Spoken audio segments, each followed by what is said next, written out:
ganun kataas ang challenge agad midway to the elimination round. Diba, pag na-taking nyo rin. Ina-expect na po namin talaga yun. Kasi since last year pa, as in buong conference ata, na nakalaban namin. I mean, better ba sila, pero same naman players. Talagang maabot ang losing din. So, hindi naman po kami nanibago doon. Talagang, si Coach Chen naman lagi sinasabi, yung composure ang importante ng team para naman. Yun din, di naman nagkulang sa bilin sila coach.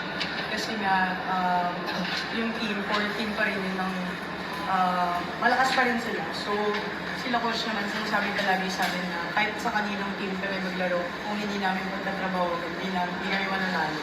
So, kailangan talaga namin na ibigay yung 100% namin palagi. Lalo na sa training, kasi sa training naman nagsisimula yung mga yun. So, yun nga, sabi ni Gemma, in-expect naman na magiging mahirap yung laban. So, honestly, for me, it was exciting also kasi it's been a while since I experienced yung ganong situation din. So, natutuwa ako na experience ko siya ulit. At magkakasama kami na talagang nilaban natin lahat. Coach, yung marami ng ulit scorers nga na bumalik sa team line, pero yung depensa nyo rin po lalo display